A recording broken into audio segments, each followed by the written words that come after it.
can you just outline for our viewers what this will mean, you think, in practice on the ground?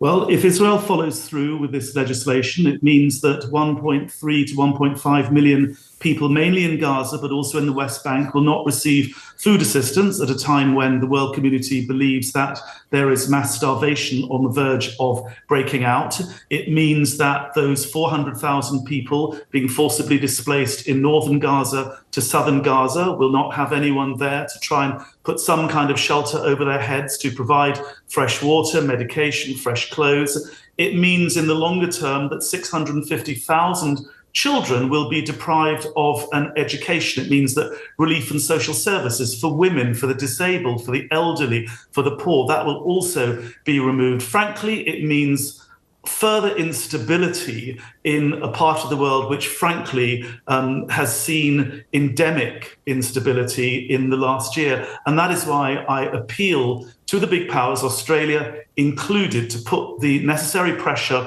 on Israel to make sure that this legislation is not enacted on the ground, has not become operational, because frankly, if it does, a humanitarian catastrophe will be transformed into a humanitarian apocalypse. I want to come back to that in a moment. The officials in the United States have said, they've been pretty clear about this, saying that UNRWA plays an irreplaceable role in providing aid. I think there's 90 days until these laws come into effect. What are the prospects of anyone being able to fill the void? Because when he was speaking earlier, Benjamin Netanyahu did say that it was important that aid kept flowing into the territory.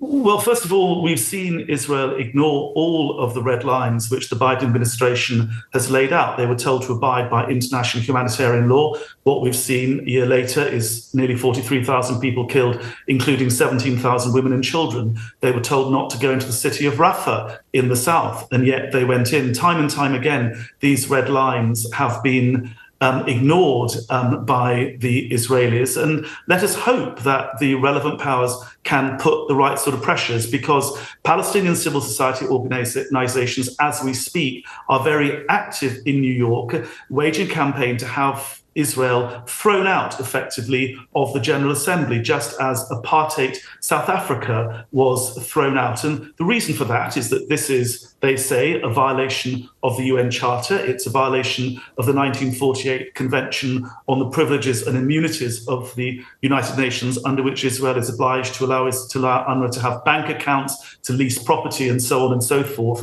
It's a violation of the rules of belligerent occupation, under which Israel, as the occupying power, is obliged to deliver services rather than to impede them. And very finally, it's a violation, arguably, of the provisional measures ordered by the International Court of Justice under the Genocide Convention. Israel was ordered on the 26th of January this year to make sure that international humanitarian aid flowed into Gaza unimpeded. What has it done? It has said that it wants to ban the very organization described by many people, including those in Australia, the UN Secretary General, and other statesmen, as the backbone of the world's response at a time when hundreds of thousands of people are at severe risk of starvation.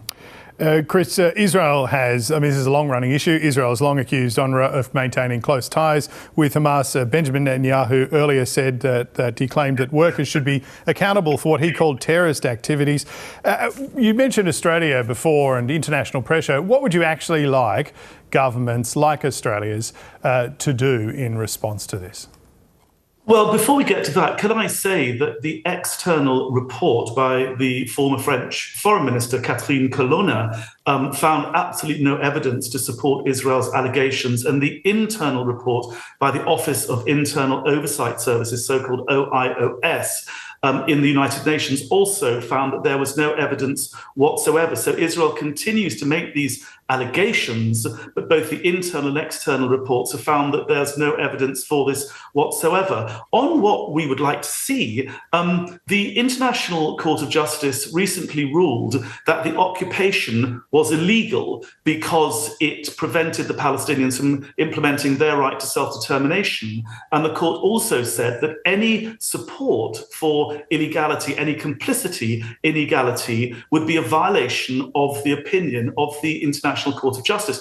And it urged member states to cease its military support, its economic support, its diplomatic support, its political support for anything which looked as if it was backing up the occupation. And so I would say to member states, as Norway has done, by the way, to look at that advisory opinion by the ICJ, to get on the right side of history, to look at what you are legally obliged to implement. And that means holding up military aid. It means having serious questions over political and economic support for Israel. It's very clear that these are the things that need to happen. But don't make no mistake.